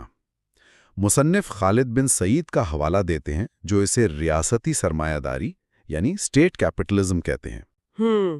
یعنی ریاست خود سب سے بڑی سرمایہ دار بن گئی۔ اس سے بلا شبہ وہ 22 خاندان متاثر ہوئے جن کا اس وقت ملکی معیشت پر غلبہ تھا۔ لیکن کیا اس سے مجموعی طور پر معیشت بہتر ہوئی؟ اس پر شدید بحث ہے۔ حامی کہتے ہیں کہ اس سے مزدوروں کے حقوق بہتر ہوئے اور ریاستی کنٹرول میں ترقی کی بنیاد رکھی گئی، لیکن ناقدین کہتے ہیں کہ اس سے نجی سرمایہ کاری کی حوصلہ شکنی ہوئی، پیداواری صلاحیت متاثر ہوئی، اور قومیائے گئے ادارے اکثر نااہلی اور سیاسی مداخلت کا شکار ہو کر آپ کہہ لیں سفید ہاتھی بن گئے، جن کا بوجھ ٹیکس دہنداروں پر پڑا۔ پبلک سیکٹر میں سرمایہ کاری تو بڑھی، لیکن پیداوار اس حساب سے نہیں بڑھی۔ زمین کی اصلاحات یعنی لینڈ ریفارمز کا بھی اعلان ہوا تھا، اس کا کیا بنا؟ جی، 1972 میں زرعی اصلاحات کا بھی اعلان کیا گیا۔ مقصد تھا زمین کی ملکیت کی حد مقرر کرنا، مزارین یعنی ٹیننٹس کے حقوق کو تحفظ دینا اور زرعی پیداوار بڑھانا۔ PPP کے منشور میں جاگیرداری کے خاتمے کا وعدہ کیا گیا تھا۔ جی ہاں۔ اصلاحات کے تحت زمین کی ملکیت کی حد کم کی گئی اور جو فاضل زمین تھی اسے بے زمین کسانوں میں تقسیم کرنے کا اعلان ہوا۔ تاہم ان اصلاحات کا نفاذ بہت مؤثر نہیں رہا۔ جو بااثر زمیندار تھے انہوں نے مختلف طریقوں سے اپنی زمینیں بچا لیں، اور زمین کی تقسیم کا عمل بھی سست اور محدود رہا۔ تو مجموعی طور پر معاشی پالیسیوں کے نتائج ملے جلے ہی رہے؟ جی، ایسا ہی لگتا ہے۔ مرکزیت پسند پالیسیاں تھیں، سرمایہ کار طبقے میں بے یقینی پیدا ہوئی جس سے نجی سرمایہ کاری رکی۔ بینکوں کو قومیانے سے قرضوں تک رسائی بڑھی تو، لیکن اس سے سیاسی بنیادوں پر قرضے دینے کا رجحان بھی بڑھا، جس سے نئے طاقتور طبقات پیدا ہوئے۔ تاہم ایک مثبت پیشرفت ضرور ہوئی، وہ تھی مشرق وسطیٰ میں پاکستانی مزدوروں کی لارج سکیل برآمد، جس سے ترسیلات زر یعنی ریمیٹنسز میں خاطر خواہ اضافہ ہوا اور اس نے معیشت کو کافی سہارا دیا۔ 1974 میں احمدی کمیونٹی کو غیر مسلم قرار دینے کا واقعہ بھی بھٹو دور کا ایک اہم موڑ سمجھا جاتا ہے۔ اس کی کیا وجوہات تھیں؟ اس کا پس منظر 1974 میں ربوہ، جو اب چناب نگر کہلاتا ہے، وہاں نشتر میڈیکل کالج ملتان کے کچھ طلبہ اور مقامی احمدی کمیونٹی کے درمیان ایک جھڑپ تھی۔ یہ واقعہ پھر جلدی ملک گیر پرتشدد احتجاج میں بدل گیا، جس کی قیادت مذہبی جماعتیں کر رہی تھیں۔ اچھا، ان کا مطالبہ تھا کہ احمدیوں کو غیر مسلم قرار دیا جائے۔ شدید دباؤ کے تحت بھٹو حکومت نے پارلیمنٹ کے ذریعے آئین میں دوسری ترمیم منظور کی، جس کے تحت احمدی کمیونٹی کو دائرہ اسلام سے خارج قرار دے دیا گیا۔ کیا یہ بھٹو کی اپنی کوئی نظریاتی پوزیشن تھی یا یہ سیاسی مجبوری تھی؟ مصنف کا تجزیہ یہی ہے کہ یہ بنیادی طور پر سیاسی دباؤ کا نتیجہ تھا۔ بھٹو خود تو سیکولر ذہن رکھتے تھے، لیکن مذہبی دائیں بازو کی جو بڑھتی ہوئی طاقت تھی اور ملک گیر احتجاج ہو رہا تھا، اس کے سامنے انہیں یہ قدم اٹھانا پڑا۔ اس فیصلے کے پاکستان کے سماجی اور سیاسی منظرنامے پر بہت دور رس اثرات مرتب ہوئے۔ معاشی محاذ پر بھی مشکلات بڑھ رہی تھیں اس دور میں؟ جی، خاص طور پر 1974 کے بعد مصنف اکبر زیدی کا حوالہ دیتے ہیں کہ اس کی بڑی وجہ بین الاقوامی عوامل تھے۔ 1972 میں روپے کی ڈی ویلیویشن سے برآمدات کو شروع میں تو فائدہ ہوا، لیکن پھر 1973 کے تباہ کن سیلاب آئے۔ اوہو! اسی سال اکتوبر میں عرب اسرائیل جنگ کے بعد تیل کی قیمتوں میں اچانک 4 گنا اضافہ ہوا، جسے آئل شاک کہتے ہیں۔ پھر 1974 سے 1977 تک عالمی معاشی کے ساتھ بازاری یعنی ریسیشن چل رہی تھی۔ 1974-75 میں کپاس کی فصل خراب ہو گئی، اور پھر 1976-77 کے شدید سیلاب۔ ان سب عوامل نے بھٹو حکومت کی معاشی مشکلات میں بے پناہ اضافہ کیا۔ خرچہ پالیسی میں شملہ معاہدے کے علاوہ اور کیا اہم تھا؟ ایٹمی پروگرام کا آغاز بھی تو اسی دور میں ہوا۔ شملہ معاہدہ یقیناً ایک بڑی کامیابی تھی، جہاں بھٹو نے ایک شکست خوردہ ملک کے لیے بہترین ممکنہ شرائط حاصل کی، بغیر کشمیر پر اصولی موقف چھوڑے یا بنگلہ دیش کو فوری تسلیم کیے۔ ایٹمی پروگرام کا معاملہ بہت اہم ہے۔ 1974 میں جب بھارت نے ایٹمی دھماکہ کیا تو بھٹو نے پاکستان کے ایٹمی پروگرام کو پوری رفتار سے آگے بڑھانے کا فیصلہ کیا۔ انہوں نے امریکہ کو بھارت پر پابندیاں لگانے پر قائل کرنے کی کوشش کی، لیکن وہ ناکام رہے۔ امریکی دباؤ بھی تو آیا ہوگا اس پر؟ بہت شدید دباؤ آیا۔ امریکی وزیر خارجہ تھے ہینری کسنجر۔ انہوں نے بھٹو کو دھمکی بھی دی کہ اگر پاکستان نے ایٹمی ری پروسیسنگ پلانٹ حاصل کرنے کا معاہدہ فرانس سے منسوخ نہ کیا تو امریکہ اسے عبرتناک مثال بنا دے گا۔ اچھا۔ لیکن بھٹو نے دباؤ قبول کرنے سے انکار کیا، اور وہ مشہور جملہ کہا کہ ہم گھاس کھا لیں گے لیکن ایٹم بم ضرور بنائیں گے۔ یہ ان کی قومی غیرت اور خود مختاری پر اصرار کی ایک علامت سمجھا جاتا ہے۔ دوسرے ممالک سے تعلقات کیسے رہیں، جیسے سوویت یونین، امریکہ، افغانستان؟ سوویت یونین کے ساتھ تعلقات بہتر کرنے کی کوشش کی گئی، جس کا نتیجہ پاکستان سٹیل ملز کے منصوبے کی صورت میں نکلا۔ امریکہ کے ساتھ تعلقات صدر نکسن کے دور میں تو اچھے تھے، لیکن صدر کارٹر کے آنے کے بعد ایٹمی پروگرام اور بھٹو کے بائیں بازو کے نظریات کی وجہ سے کشیدہ ہو گئے۔ افغانستان کے ساتھ تعلقات میں اتار چڑھاؤ رہا۔ سردار داؤد خان کے برسر اقتدار آنے اور ان کی پشتونستان پالیسی کی وجہ سے تعلقات خراب ہوئے۔ بھٹو نے جواباً افغانستان میں داؤد مخالف مجاہدین گروپوں کی پشپنائی شروع کی، جس سے داؤد پر دباؤ بڑھا اور بعد میں تعلقات میں کچھ بہتری بھی آئی، لیکن پھر دونوں رہنماؤں کے اقتدار سے ہٹنے پر یہ سلسلہ رک گیا۔ تو بھٹو کا دور مطلب کامیابیوں اور ناکامیوں، تضادات اور پیچیدگیوں سے بھرا ہوا تھا۔ ان کا زوال کیسے شروع ہوا پھر؟ مصنف کا تجزیہ ہے کہ بھٹو کی سندھ سے گہری وابستگی تو تھی، لیکن اس کے باوجود ان کا طرز حکمرانی انتہائی مرکزیت پسند یعنی سینٹرلائزڈ تھا۔ انہوں نے سیاسی اختلاف رائے کو دبایا اور تکثیریت پلورلزم کو پنپنے نہیں دیا۔ ان کی جو جاگیردارانہ پرورش تھی اس نے انہیں تنقید کا مخالف بنا دیا تھا۔ ان کے قریبی ساتھی بھی ان کے آمرانہ رویے کا شکار ہوئے۔ 1977 کے انتخابات اور پھر مارشل لاء کا نفاذ؟ جی، 1977 کے انتخابات میں بھٹو کی پی پی پی نے بھاری اکثریت حاصل کی، لیکن حزب اختلاف کا جو 9 جماعتی اتحاد تھا، پاکستان نیشنل الائنس یعنی PNA، انہوں نے انتخابات میں بڑے پیمانے پر دھاندلی کے الزامات لگائے اور ملک گیر احتجاجی تحریک شروع کر دی۔ کئی ماہ کی پرتشدد تحریک اور مذاکرات کے بعد بھٹو اور PNA کی عادت کے درمیان تازہ انتخابات کرانے پر ایک معاہدہ تقریباً طے پا گیا تھا۔ لیکن پھر فوج آ گئی بیچ میں؟ جی، اس معاہدے پر دستخط ہونے سے پہلے ہی 5 جولائی 1977 کو آرمی چیف جنرل ضیاء الحق نے مارشل لا نافذ کر دیا، آئین معطل کر دیا اور بھٹو کو گرفتار کر لیا۔ بعد میں ان پر نواب محمد احمد خان قصوری کے قتل کی سازش کا مقدمہ چلایا گیا۔ اور پھر انجام؟ لاہور ہائی کورٹ نے انہیں سزائے موت سنائی، جسے سپریم کورٹ نے بھی برقرار رکھا۔ دنیا بھر سے رحم کی اپیلیں ہوئیں، لیکن جنرل ضیاء الحق نے انہیں معاف کرنے سے انکار کر دیا اور 4 اپریل 1979 کو انہیں راولپنڈی جیل میں پھانسی دے دی گئی۔ مصنف رضا رومی کا حوالہ دیا گیا ہے کہ بھٹو کا زوال صرف فوجی بغاوت نہیں تھی، بلکہ ان کے اپنے تکبر اور غلطیوں کا نتیجہ بھی تھا۔ بالکل، یہ ایک کمپلیکس تصویر ہے۔ سید بدر الاسلام کا ایک قول بھی ہے جو بہت معنی خیز ہے کہ بھٹو کا المیہ منفرد ہے، فوج نے ہی انہیں عروج بخشا اور فوج نے ہی انہیں تباہ کیا۔ ان کی اپنی شخصیت کی خامیاں تھیں، مضبوط سیاسی اداروں کی تعمیر میں وہ ناکام رہے، ان کی آمریت بڑھتی گئی اور مخالفین کو کچلنے کی جو پالیسی تھی، یہ سب عوامل ان کے زوال کا باعث بنے، جس کا فائدہ اٹھا کر پھر فوج نے اقتدار پر قبضہ کر لیا۔ تو ذوالفقار علی بھٹو کا دور پاکستانی تاریخ کا ایک ایسا باب ہے جس نے ملک کی سیاست، معاشرت اور اداروں پر بہت گہرے نقوش چھوڑے، جن کے اثرات آج بھی ہم محسوس کرتے ہیں۔ ان کی لیگیسی آج بھی متنازع ہے۔ یقیناً، اور یہ بحث شاید کبھی ختم نہ ہو۔ اگلے حصے میں ہم دیکھیں گے کہ بھٹو کے بعد جنرل ضیاء الحق کیسے اقتدار میں آئے اور ان کے 11 سالہ طویل مارشل لا دور نے پاکستان کے سیاسی، سماجی اور نظریاتی منظرنامے کو کس طرح آپ کہہ لیں ہمیشہ کے لیے تبدیل کر دیا۔ یہ سفر یہیں ختم نہیں ہوتا۔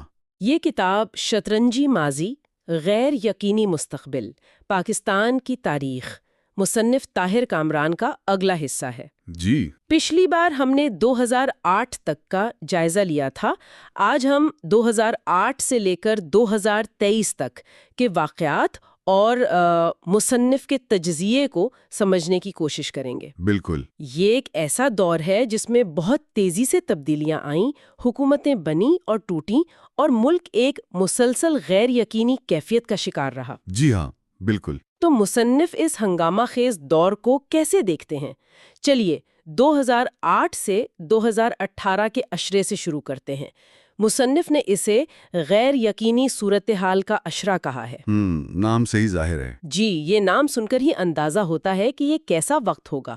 سیاسی عدم استحکام، معاشی مشکلات اور تشدد، خاص طور پر وہ جو خودکش حملے تھے، اوہو، بہت ہی زیادہ۔ وہ اس دور کی پہچان بن گئے۔ 2008 کے الیکشن کا ماحول ہی بہت ٹینس تھا۔ بے نظیر بھٹو کا قتل ہو چکا تھا، جی ایمرجنسی لگی ہوئی تھی اور کئی جماعتوں نے بائیکاٹ بھی کیا۔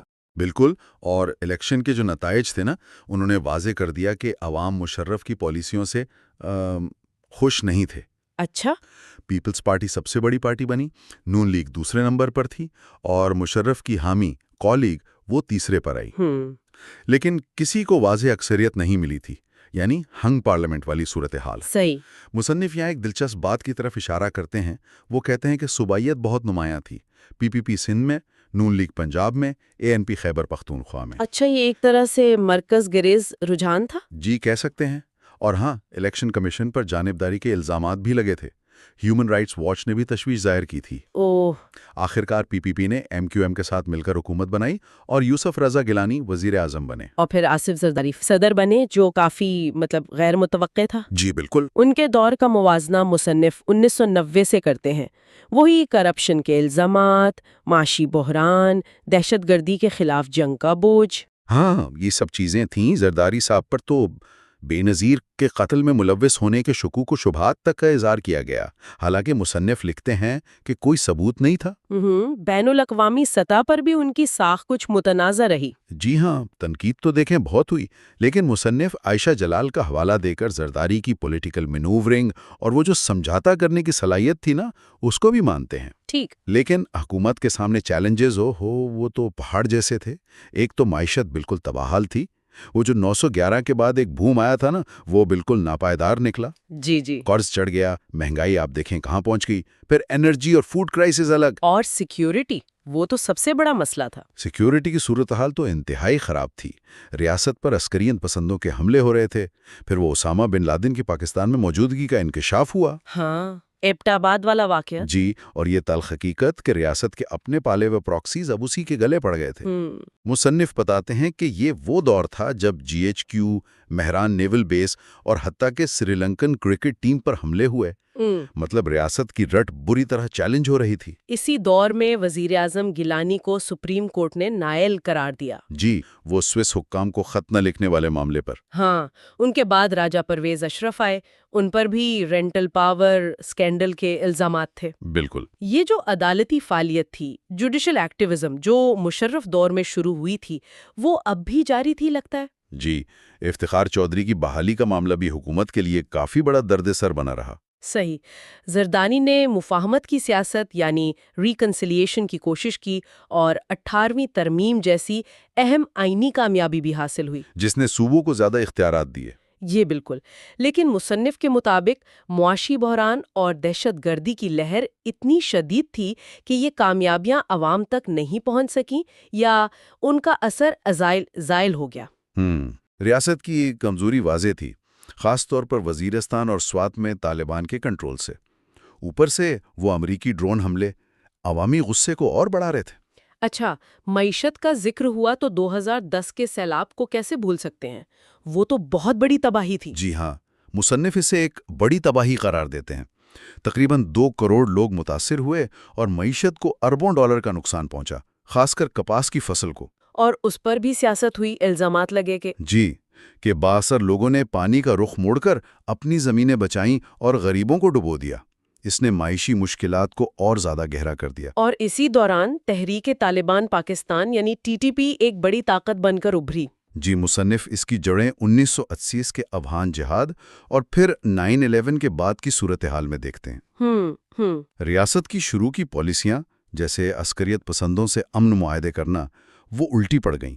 لال مسجد آپریشن 2007 کے بعد TTP باقاعدہ طور پر منظم ہوئی اور ریاست کے خلاف جنگ تیز کر دی۔ سوات میں ان کا کنٹرول، پھر فوجی آپریشن۔ جی، یہ سب اسی دور کی کہانی ہے۔ اور ملالہ یوسفزئی پر حملہ بھی اسی کانٹیکسٹ میں ہوا۔ بین الاقوامی سطح پر بھی بڑے واقعات ہوئے۔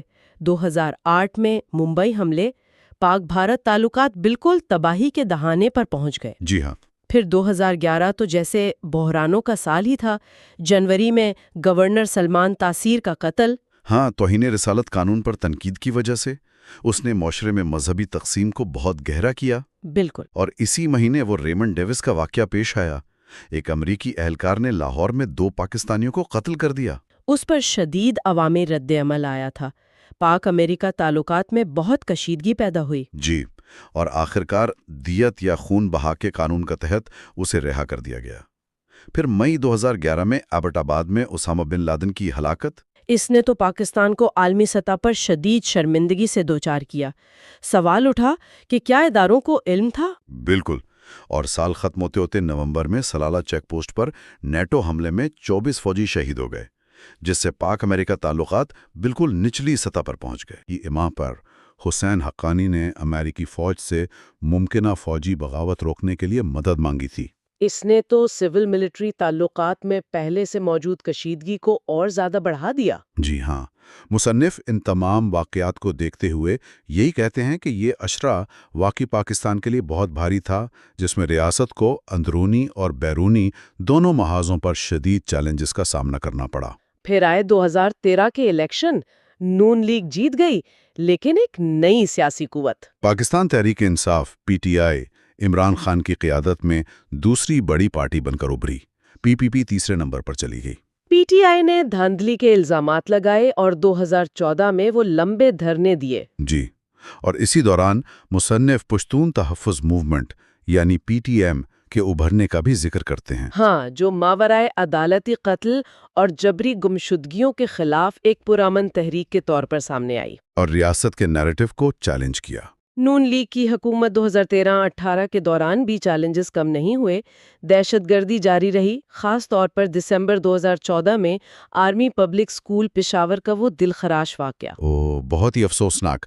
150 سے زائد بچے اور اساتذہ شہید ہوئے۔ اس واقعے نے پوری قوم کو جھنجھوڑ کر رکھ دیا اور دہشت گردی کے خلاف پالیسی میں سختی آئی۔ سول ملٹری تعلقات پھر کشیدہ ہوئے، خاص طور پر 2016 میں ڈان لیکس کے معاملے پر۔ جی، ایک اخباری رپورٹ پر فوج کے سخت رد عمل کے بعد حکومت کو اپنے وزیر اطلاعات اور خارجہ امور کے معاون خصوصی کو ہٹانا پڑا۔ اس سے یہ تاثر اور پختہ ہوا کہ فوج سویلین معاملات میں مداخلت کرتی ہے۔ بالکل۔ معیشت میں CPEC یعنی چین پاکستان اقتصادی راہداری کا بڑا منصوبہ 2015 میں شروع ہوا، جس سے بڑی امیدیں وابستہ تھیں۔ لیکن پاور سیکٹر کے پرانے مسائل، ہاں، جیسے IPPs یعنی نجی بجلی گھروں کے مہنگے معاہدے اور گردشی قرضہ، جو مصنف بتاتے ہیں 2022 تک 2.2 ٹریلین روپے تک پہنچ گیا، وہ برقرار رہے۔ اور پھر 2016 میں پاناما پیپرز شریف خاندان کو لپیٹ میں لے لیا۔ جی، جس کے نتیجے میں 2017 میں نواز شریف کو سپریم کورٹ نے نااہل قرار دے دیا۔ یہ ایک بہت بڑا سیاسی بھونچال تھا۔ ان تمام واقعات کو دیکھتے ہوئے مصنف اس اشرے کا خلاصہ کیسے کرتے ہیں؟ مصنف کا تجزیہ یہ ہے کہ 2008 سے 2018 کا اشرہ افراتفری، عدم استحکام، کرپشن، عدالتی فعالیت، سیاسی پولرائزیشن اور سول ملٹری کشمکش کا دور تھا۔ Memo gate, Dawn leaks, Panama papers. جی، ان سب نے اس کشمکش کو بالکل عیاں کر دیا۔ مصنف نتیجہ اخذ کرتے ہیں کہ اسٹیبلشمنٹ حکومتوں کو کمزور کرتی رہی، لیکن سیاسی جماعتیں بھی اب یہ سمجھنے لگی ہیں کہ فوج سے طویل مدتی اتحاد ان کی سیاسی ساکھ کو نقصان پہنچاتا ہے۔ ان کے الفاظ میں یہ اشرہ جشن منانے کے قابل نہیں تھا۔ بالکل۔ اچھا، تو اس غیر یقینی اشرے کے بعد عمران خان اقتدار میں آئے۔ ان کا پس منظر، کرکٹ، فلاحی کام اور پھر 22 سالہ سیاسی جدوجہد ہے۔ جی، 2018 میں وہ تبدیلی اور نیا پاکستان کے نعرے کے ساتھ وزیر اعظم بنے۔ مصنف ان کے دور کو کیسے دیکھتے ہیں؟ مصنف عمران خان کے ویژن کا ذکر کرتے ہیں، یعنی فلاحی ریاست اور کرپشن کا خاتمہ، لیکن وہ بتاتے ہیں کہ خان کو آتے ہی شدید معاشی بحران کا سامنا کرنا پڑا، خاص طور پر بیلنس آف پیمنٹ کا مسئلہ۔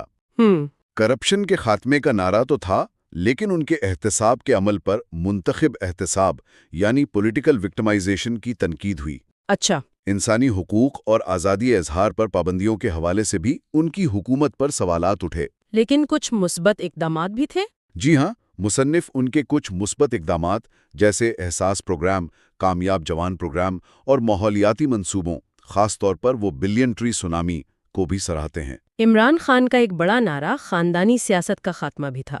مصنف اس حوالے سے کیا کہتے ہیں؟ مصنف اس بات کو تسلیم کرتے ہیں کہ خان نے موروثی سیاست کو چیلنج کیا جو پاکستان میں بھٹو، زرداری اور شریف خاندانوں کی صورت میں دہائیوں سے قائم تھی۔ جی۔ وہ ان خاندانی جماعتوں کے اندرونی جمہوری کلچر کی کمی اور ذاتی مفادات کو ترجیح دینے پر تنقید کرتے ہیں۔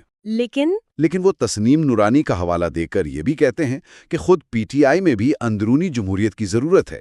خان اس نظام کے خلاف ایک چیلنج ضرور تھے، لیکن کیا وہ خود ایک متبادل جمہوری کلچر دے پائے؟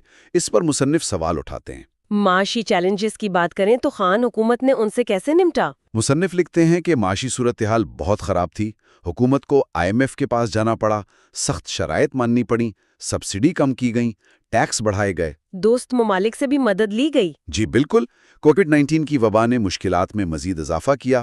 البتہ مصنف وبا کے دوران حکومت کی سمارٹ لاک ڈاؤن کی حکمت عملی اور احساس پروگرام کے ذریعے غریبوں کو مالی امداد فراہم کرنے کو مثبت قرار دیتے ہیں۔ صحت کارڈ اسکیم بھی تھی؟ جی، صحت کارڈ اسکیم کو بھی ایک اہم قدم کہا گیا ہے۔ ماحولیاتی محاذ پر 10 بلین ٹری سونامی اور قابل تجدید توانائی کے اہداف مقرر کرنے پر عالمی سطح پر پذیرائی ملی۔ اور سمندر پار پاکستانیوں کو ووٹ کا حق دینا، وہ بھی ایک اہم قانون سازی تھی۔ ان کو عدم اعتماد کے ووٹ کے ذریعے ہٹایا گیا۔ یہ ایک بڑی تبدیلی تھی۔ جی بالکل۔ مصنف اس تبدیلی کے پس منظر پر بات کرتے ہیں۔ عمران خان کا بیانیہ تھا کہ یہ ایک غیر ملکی سازش تھی، جبکہ فوج نے اسے مداخلت قرار دیا۔ جی۔ بعد میں خان نے الزام لگایا کہ یہ دراصل آرمی چیف جنرل باجوہ کی سازش تھی، جنہوں نے ذاتی مفادات اور توسیع حاصل کرنے کے لیے اپوزیشن یعنی PDM کے ساتھ مل کر ان کی حکومت گرائی۔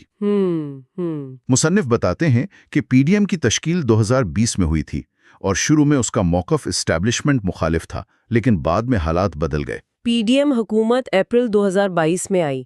ان کی کارکردگی کے بارے میں مصنف کا کیا تجزیہ ہے؟ مصنف لکھتے ہیں کہ پی ڈی ایم حکومت معاشی بحالی کے وعدے پر آئی تھی، لیکن وہ اس میں بری طرح ناکام رہی۔ اچھا، مہنگائی میں شدید اضافہ ہوا، روپے کی قدر گری، آئی ایم ایف سے معاملات بھی مشکلات کا شکار رہے۔ اور وہ نیب قوانین میں تبدیلیاں؟ جی، نائب قوانین میں متنازع تبدیلیاں کی گئیں، جن سے پی ڈی ایم کے کئی رہنماؤں کے خلاف کرپشن کیسز ختم ہو گئے۔ اس پر شدید تنقید ہوئی۔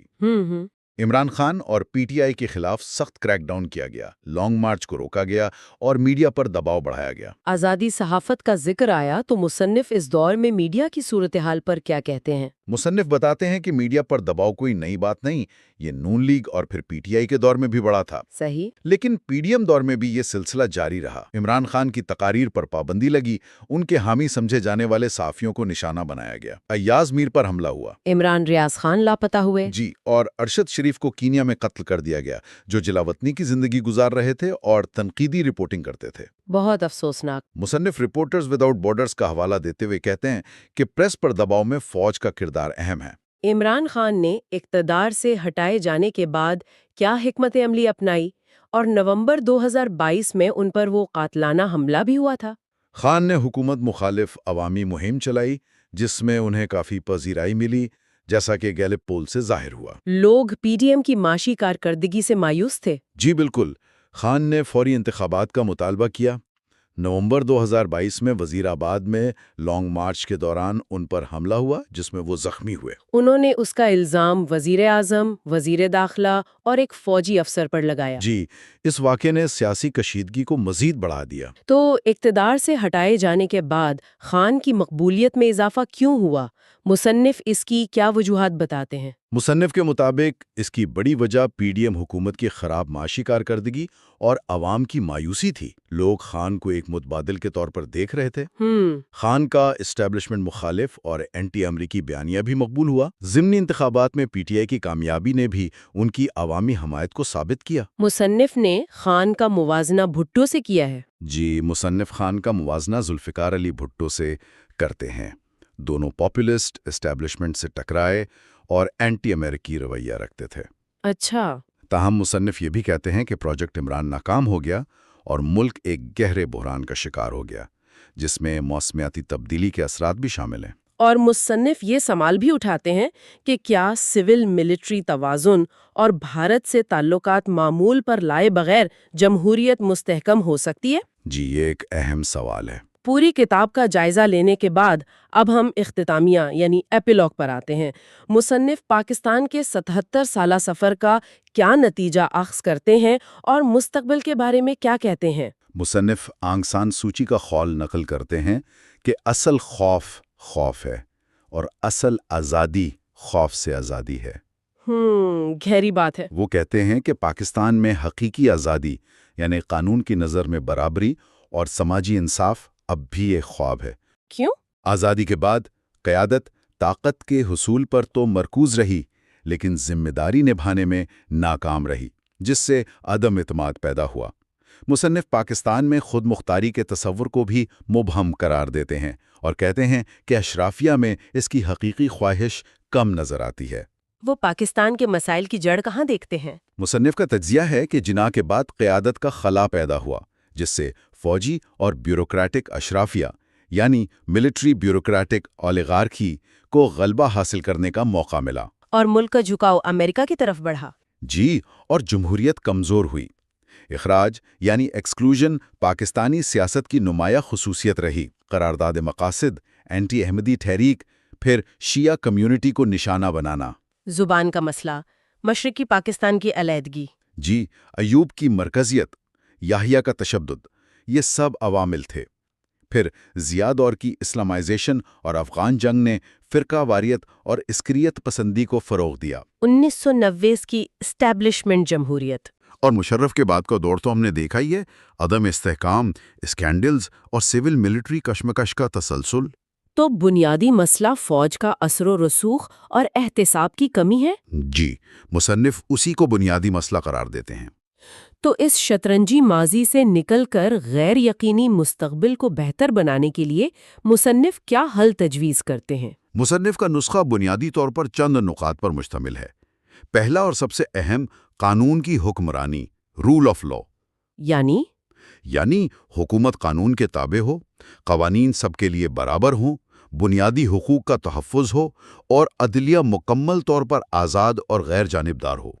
ٹھیک، دوسرا گورننس کو سویلین بنانا، فوج کو سیاست سے مکمل طور پر الگ کیا جائے، آرمی چیف کے اختیارات کم کیے جائیں، فوجی تقرریوں میں سویلین انپٹ ہو اور فوج کے بے پناہ مراعات پر نظر ثانی ہو۔ ISI کے سیاسی ونگ کو ختم یا اس کی اصلاح کی جائے۔ تیسرا نقطہ کیا ہے؟ تیسرا، ادارہ جاتی اصلاحات۔ عدلیہ میں میرٹ پر تقرریاں ہوں، ججوں کا احتساب ہو اور وہ سیاسی کردار سے گریز کریں۔ سیاسی جماعتوں میں اندرونی جمہوریت لازمی قرار دی جائے تاکہ خاندانی سیاست ختم ہو۔ اور چوتھا، آزادی صحافت۔ میڈیا کی آزادی کو یقینی بنایا جائے کیونکہ یہ احتساب عوامی بحث اور ترقی کے لیے ناگزیر ہے۔ تو مجموعی طور پر طاہر کامران کی کتاب شطرنجی ماضی غیر یقینی مستقبل پاکستان کی تاریخ کا ایک تنقیدی جائزہ پیش کرتی ہے۔ جی بالکل۔ جس میں بار بار عدم استحکام، اقتدار کی کشمکش اور ادارہ جاتی کمزوریوں کے موضوعات ابھر کر سامنے آتے ہیں۔ بالکل۔ مصنف کا مرکزی پیغام یہی ہے کہ جب تک قانون کی حکمرانی قائم نہیں ہوتی، ادارے خاص طور پر فوج اور عدلیہ اپنے آئینی دائرہ کار میں رہتے ہوئے کام نہیں کرتے اور سیاسی جماعتیں حقیقی معنوں میں جمہوری نہیں بنتی، پاکستان کا مستقبل غیر یقینی ہی رہے گا۔ بنیادی تبدیلیوں کے بغیر یہ عدم استحکام کا چکر چلتا رہے گا۔ جی بالکل، یہی بات ہے۔ اور کتاب کے آخر میں مصنف جو سوال چھوڑ جاتے ہیں وہ واقعی غور طلب ہے۔